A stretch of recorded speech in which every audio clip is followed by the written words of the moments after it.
हम यदि संकीर्णता के दायरे में वाणी को देखेंगे तो क्या होगा? हम संकीर्ण ही बने रहेंगे। हमारा हृदय उस विशाल सागर की तरह होना चाहिए जो संसार की सभी नदियों को अपने अंदर समेट लेता है।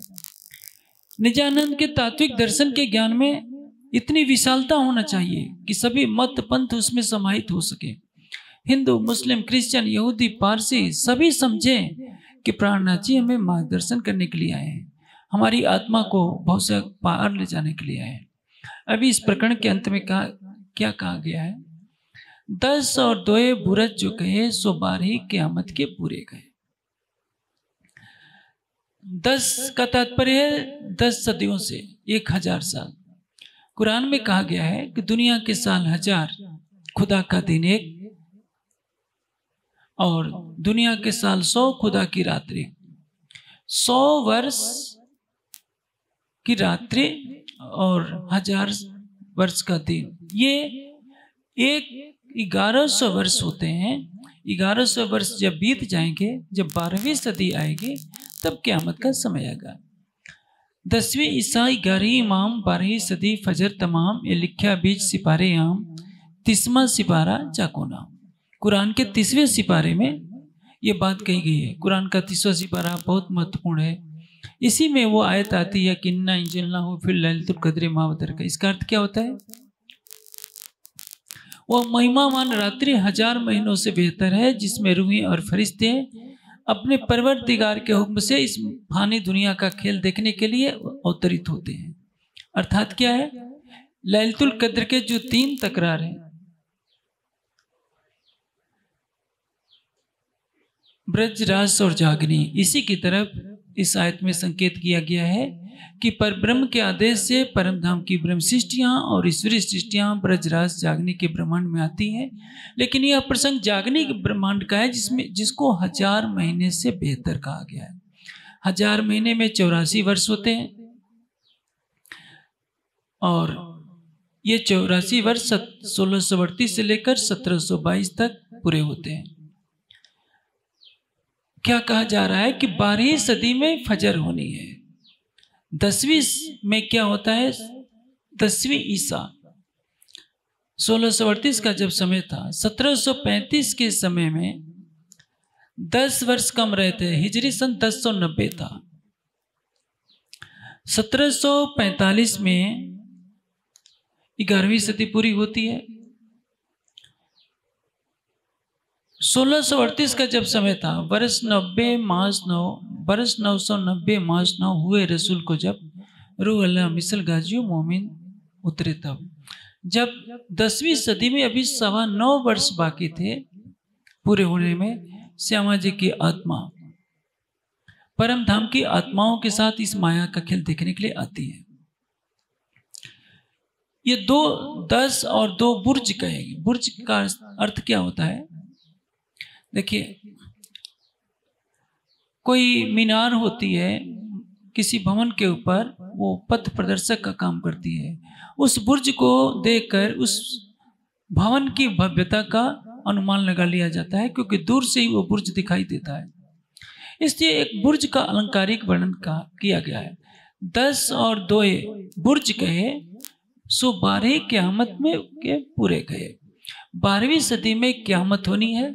10 वर्ष, ये 10 सदी और 2 आगे की, ये संकेत है। 10 और 2 कहकर के 12 बुर्ज, अर्थात 12वीं सदी में क़यामत होनी है। यह बात कुरान में संकेतों में कही गई है। आज तक मुसलमानों को विश्वास ही नहीं है। ये जो मुसलमान आतंकवाद फैला रहे हैं, सिर तन से जुदा, सिर तन से जुदा का नारा लगाते हैं, इनको तो कुरान की वास्तविकता का कुछ पता ही नहीं है। कुरान में जब कहा गया है कि खुदा का दिन 1 होगा, अर्थात 1000 साल और 100 साल, 11वीं सदी में क़यामत आनी है, औरंगजेब को पता तो था, लेकिन औरंगजेब यह चाहता था कि इमाम मेहदी मिले कैसे। उसने हिंदुओं पर अत्याचार करना शुरू किया। उसको मालूम था कि हिंदुओं में इमाम मेहदी आएंगे, मैं हिंदुओं को सताऊंगा, तो उनकी रक्षा के लिए इमाम मेहदी को मेरे सामने आना ही पड़ेगा। और इसीलिए उसने मंदिरों को तोड़वाना शुरू किया, हिंदुओं को कत्ल करवाना शुरू किया। आप देखेंगे कि रावण ने भी यही क्या सोचा था। रावण सोचता है कि मेरे से भक्ति तो होती नहीं, तामसिक शरीर है, राम से टकरा जाऊं तो मेरा कल्याण हो जाएगा। कंस भी यही सोचता था। वैसे तो सकुमार की आत्मा है उस तन में, लेकिन आत्मा भी क्या करे, जब जीव को ज्ञान नहीं मिलेगा तो यहीं से भटकाव शुरू होता है। परम धाम की ब्रह्मात्मा भी हो, लेकिन उस तक परम धाम का ज्ञान नहीं पहुंचेगा, उसको चितवनी का रस नहीं मिलेगा, तो उसकी आत्मा के जागृत होने का प्रसंग नहीं। अब क्या कह रहे हैं कि जब क़यामत का समय आएगा तो ये तीसरी बड़ी फरिश्तों की फजर, उस समय क्या होगा, 12वीं सदी में तीसरी जो जीव सृष्टि है उसमें फरिश्ते किसको कहते हैं, जो देवता के समान है, अर्थात उत्तम जीव। सुंदर साथ जी, आप तारतम ज्ञान पा गए हैं, आपके अंदर ब्रह्म सृष्टि भी है, तो क्या आपसे कुछ ऐसी गलतियां होती हैं जो दुनिया के उत्तम जीव कभी नहीं कर सकते। आप दूसरे पंथों में जाएंगे तो एक से एक शालीन लोग मिलेंगे, एक से एक तपस्वी मिलेंगे, एक से एक परमात्मा के प्रेम में डूबे हुए मिलेंगे। उनके पास परम धाम का ज्ञान भले ही नहीं है, किंतु अपने तरीके से वे आचरण में हमारे आपसे बहुत आगे हैं। तो ये जो जीव सृष्टि है, देखिए 1751 का जब समय होता है, 1745 में 11वीं सदी पूरी हो जाती है, 12वीं सदी 1845 में पूरी होती है। 1751 में श्री जी के अंतर्ध्यान होने के पश्चात 100 वर्ष का जो समय होता है 1745 से 1845 तक, इसमें ईश्वरीय सृष्टि का 30 वर्ष होता है और जीव सृष्टि का 70 वर्ष। तो जीव सृष्टि केवल कर्मकांड को मानती है, पूजा पाठ करती है, सेवा पूजा करती है, लेकिन जब उसको पता रहता है कि पूर्ण ब्रह्म सच्चिदानंद प्राणनाथ जी के स्वरूप में आए थे, तो वो बिलखती है कि कदाचित हम उस समय रहे होते तो हम उनको इन नयनों से देख पाए होते। जिसका जैसा विश्वास होता है उसको वैसा ही फल मिलता है। जिनको ऐसा लगता है कि प्राणनाथ जी चले गए हैं तो संभव है उनके लिए चले गए हों, लेकिन जिनको ऐसा लगता है कि प्राणनाथ जी हमारे साथ हैं तो राजी हमेशा उनके साथ रहते हैं। वाणी में क़यामत नमा में इसी में कहा गया है, जो कदी वह आगे चली जिमी बैठी वह जिमी माए, पांचों मिले पांचों में नेहरू अपनी असल छोड़े ना है। 5 तत्वों का शरीर 5 तत्वों में मिल जाता है। जो कदी वह आगे चली, किसी ब्रह्मात्मा का जब तन छूटता है तो सभी के लिए एक सिद्धांत वाणी में कहा गया है, पौड़े बेले जागसी बेले खेल देखा सबो एक, साथ आए हैं सो साथ जाना पड़ेगा। देखिए पंचमी के दिन बीतक शुरू होती है, तीज चौथ को उपवास रखने की परंपरा चल पड़ी है। जब रतनपुरी आश्रम में वाणी की टीका हो रही थी तो कृष्णदास जी महाराज ने कहा कि जब मैं छोटा था तो उस समय ये तीज चौथ को उपवास नहीं रखा जाता था। हाँ, गाया जाता था, सब कुछ होता था, लेकिन उपवास नहीं किया जाता था, क्योंकि पहले से मान्यता चली आ रही है कि हमारे प्राणनाथ का कभी धाम गमन हुआ ही नहीं। उन्होंने एक महाराज जी का नाम बताया जिनका नाम याद नहीं है। उन्होंने कहा जब वो गुम्मट जी दर्शन करने आए थे तो उन्होंने किसी ने पूछा कि आप उपवास क्यों हैं, तो कहा कि आज के दिन श्री जी का धाम गमन हुआ था इसलिए हमने उपवास रखा है। तो उनकी देखा देखी कुछ सुंदर साथ ने उपवास रखा। ये बात बहुत पुरानी हो गई, समझ लीजिए लगभग 70-80 वर्ष पुरानी है। कृष्णदास जी महाराज का धाम गमन लगभग 2004 के आसपास हुआ है, जहां तक मैं समझता हूँ। 17 साल तो ये हो गए, उनकी उम्र 76 साल थी। समझ लीजिए लगभग 70 साल नहीं, 90-95 वर्ष पुरानी ये घटना है। जब कृष्णदास जी महाराज जो धर्मगुरु रह चुके हैं, युवा थे, उनकी और सरकार से बातचीत हो रही थी। मैं वहीं बैठा था और उनकी बातचीत को मैंने सुना। तो वो उस महाराज की देखा देखी धाम मोहल्ले में कुछ सुंदर साथ ने ये करना शुरू कर दिया। फिर देखा देखी जब पन्ना से प्रचलन हो गया तो पूरे देश में धाम गमन मनाया जाने लगा। अन्यथा क्या होता है, 1 वर्ष तक दर्शन लीला चलती है।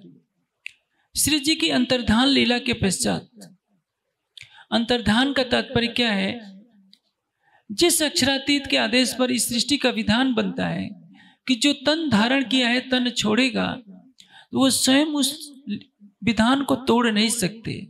लेकिन कुछ ऐसी लीला की कि तन भी रहा और सबके सामने कह दिया गया कि धाम गमन हो गया। धाम गमन का तात्पर्य क्या है, कीर्तन में कई प्रकरण आए हैं। अब हम धाम चलत हैं, तुम हो जो सबे होशियार, खिन एक की विलंब न कीजियो, जाए घरों करे करार। अब हम धाम चलत हैं का तात्पर्य यह नहीं कि शरीर छोड़ रहे हैं, हम धाम चल रहे हैं। जैसे आप सुंदर साथ को चरचनी समझाएंगे तो क्या कहेंगे, अब हम योग माया की तरफ चल रहे हैं। अब योग माया का विवरण दे देंगे तो क्या बोलेंगे, अब मैं परम धाम चल रहा हूं। उसी तरह से 1748 में मार्फत सागर ग्रंथ पूर्ण हो जाता है और उसके पश्चात महामती जी, जो पन्ना जी जब आप जाते हैं तो कुएं की तरफ पूरब और उत्तर के बीच की जो गुमटी है उस पर लिखा भी हुआ है कि यहाँ पर श्री महामती जी ध्यान करते थे। उनको ध्यान करने की कोई आवश्यकता नहीं थी, वो सिखापन देना था हमारे और आप जैसे सुंदर साथ को। लेकिन यह माया का संसार ऐसा है कि सिखापन को नहीं लेता। श्री जी ने 1748 से लेकर 51 के बीच में केवल ध्यान किया सुंदर साथ को सिखापन देने के लिए कि चितवनी की प्रक्रिया को नहीं छोड़ना, लेकिन सबने छोड़ दिया। 51 बीता नहीं, ईश्वरी शिष्ट का राज्य होता है। मैं कई बार इस चौपाई को उद्धृत करता हूं कि 11 जो लो रहे तो लो बहुत चाह धरे, फिर ठंडे पड़ते गए लाल कहे अंग ठरे। 1745 में 11वीं सदी पूरी होती है। 11 जोलो रहे का तात्पर्य 1751 तक सवेरे भी चितवनी कराई जाती है, शाम को भी चितवनी कराई जाती है। 24 घंटे में 2-2 बार चितवनी कराई जाती है।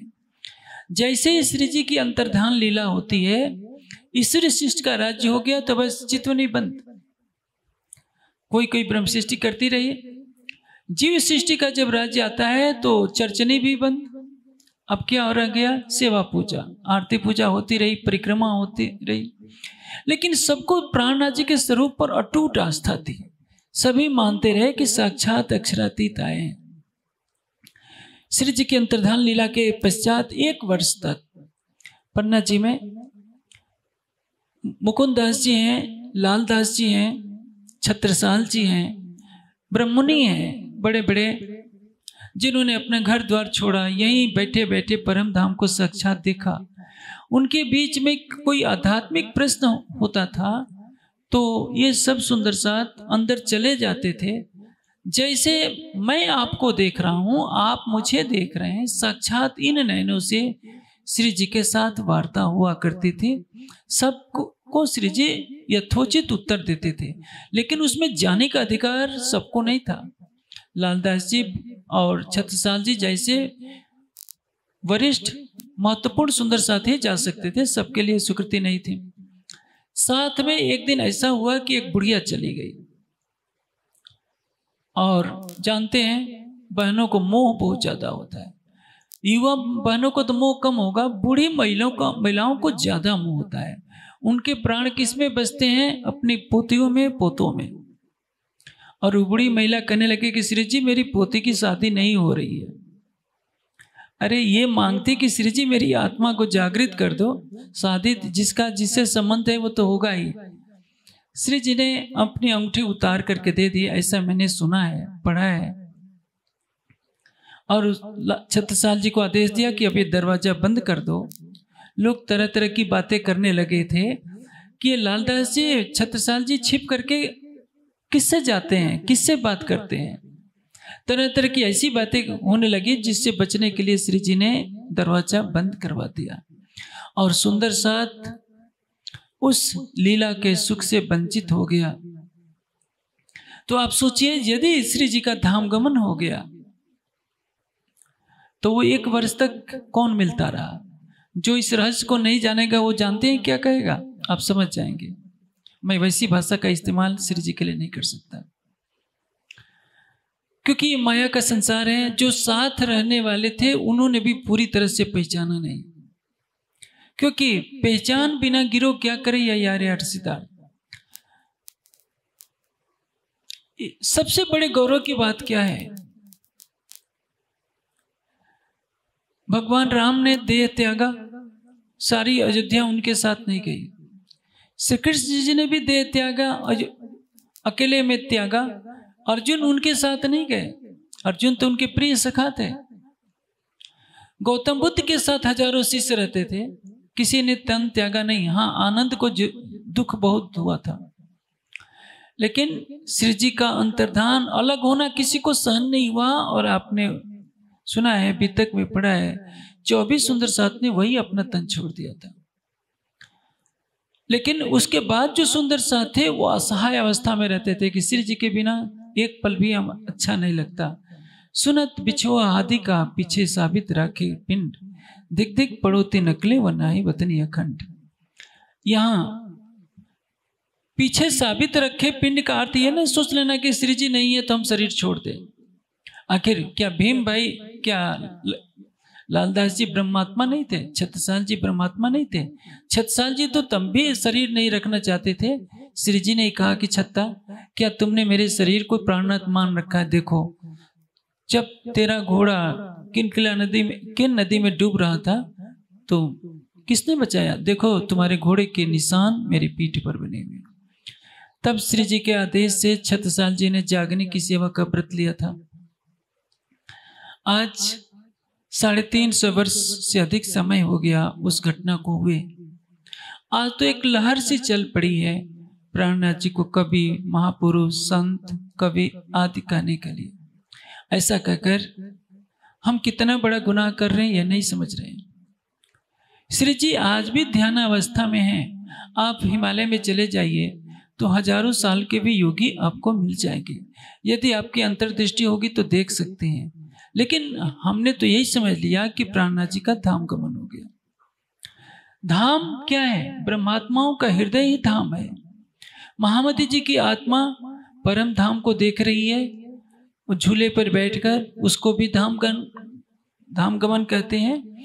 और एक और बात कह दिया, महाराजा जी सो कहिया, एक देखत हो तुम 30 वास्ते सेवा साथ की सौंप चलत है। मुझे देखना है, जो मेरे अंदर युगल स्वरूप है, मेरी जो छवि है उसको देखना है। तो सब सुंदर साथ के अंदर छत्रसाल तुम देखना और सबकी आत्मा को जागृत करने के लिए प्रयास करना। तो यह जो 10 और 2 बुरज कहे सो 12 क़यामत के पूरे भय, इसका तात्पर्य क्या है?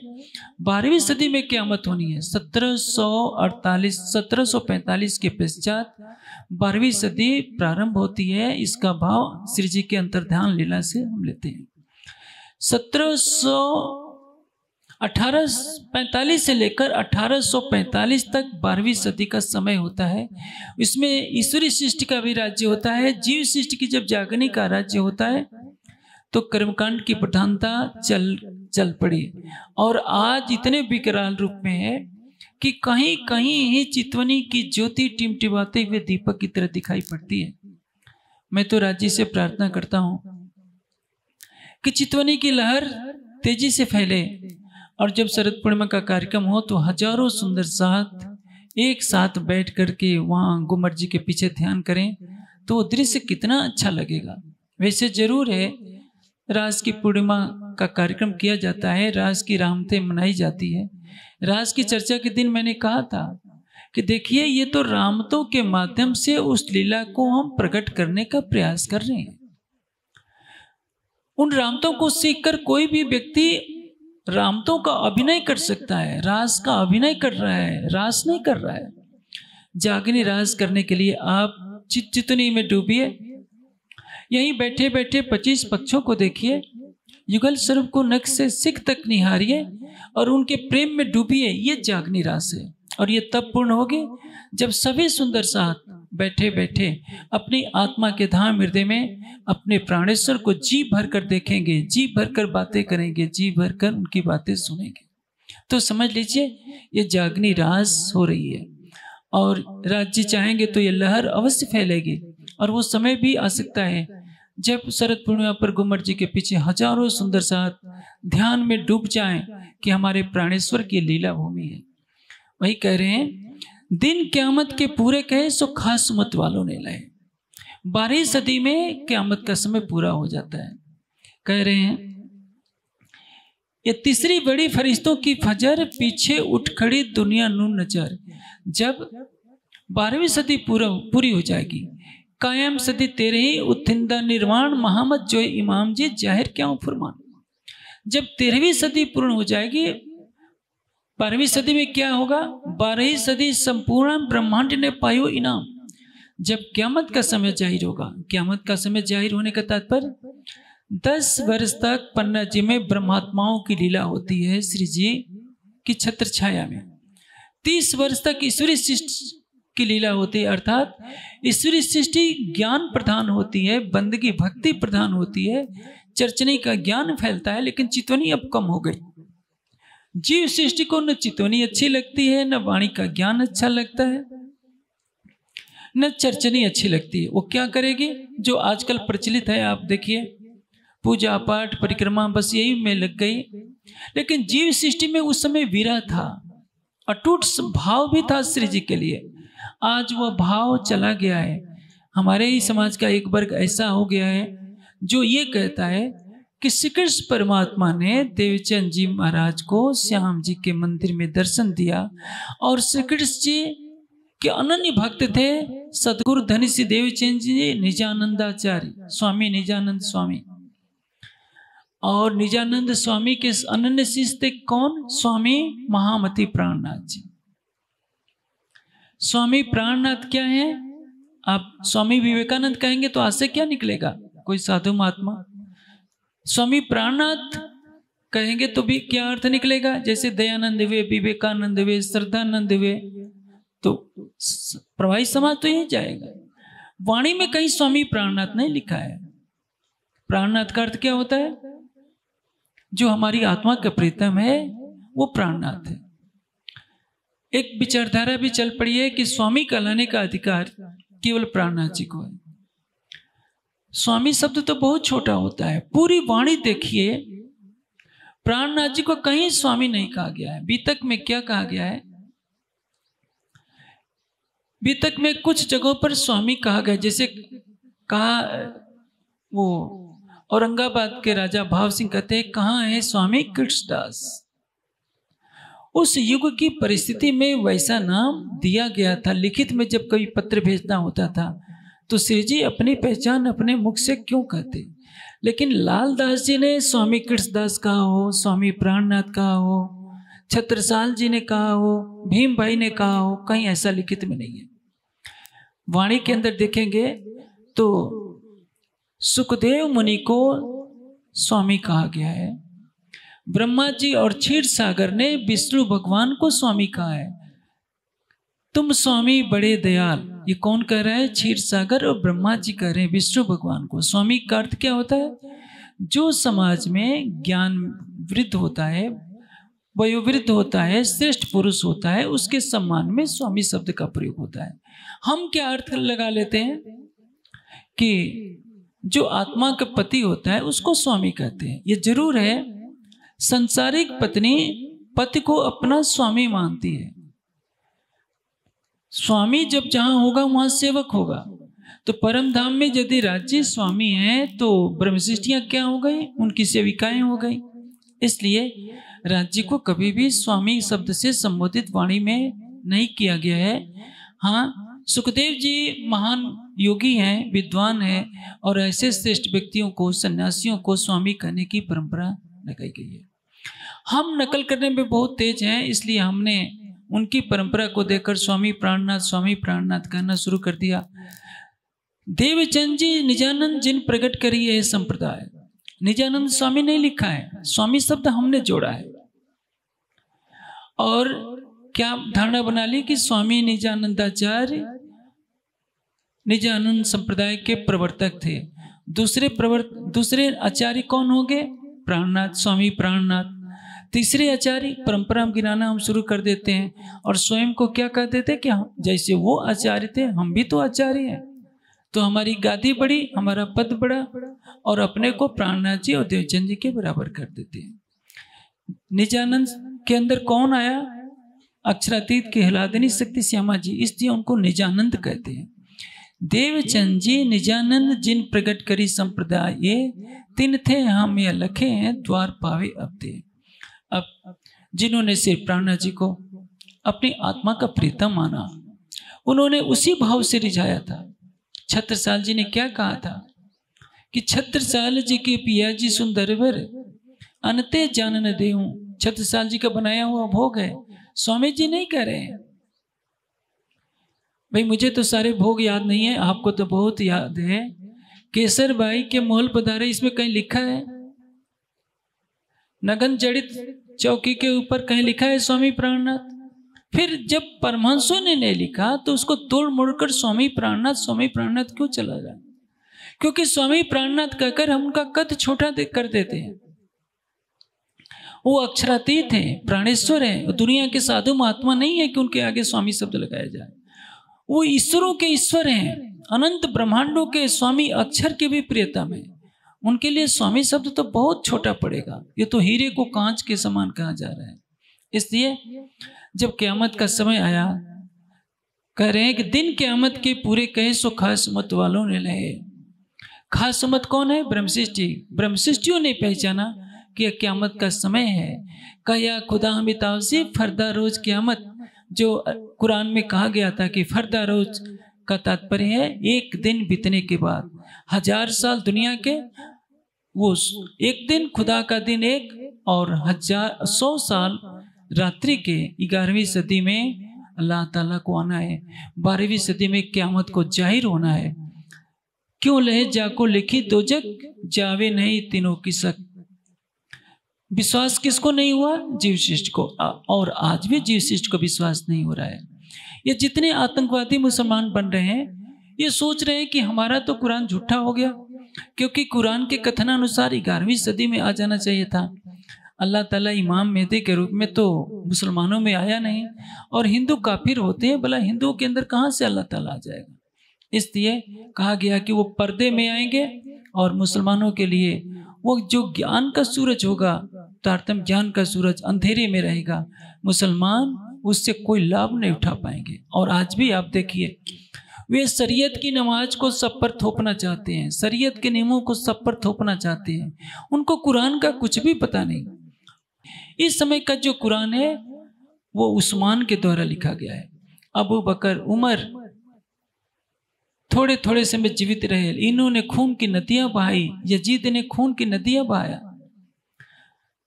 हसन और हुसैन का हत्यारा कौन है? ये सबको मालूम है। करबला के मैदान में कितना खून बहा, केवल इमामत के नाम पर। इसलिए हमारा उत्तरदायित्व होता है कि हम परम धाम की ब्रह्मवाणी को संसार में उजागर करें। ज्ञानपीठ आपका है, सारे देश का है, किसी प्रांत का नहीं, किसी वर्ग विशेष का नहीं, सब सुंदर साथ का है। और जब भी कोई कार्यक्रम लगे, बिना निमंत्रण की प्रतीक्षा किए आपको आना है। ये क़यामत का समय है। राज्य ने आपके ऊपर बहुत बड़ा उत्तरदायित्व दिया है। आपको परम धाम की ब्रह्मवाणी को सारे देश में फैलाना है। संकल्प कीजिए कि सारे संसार में राज्य की वाणी गूंजे।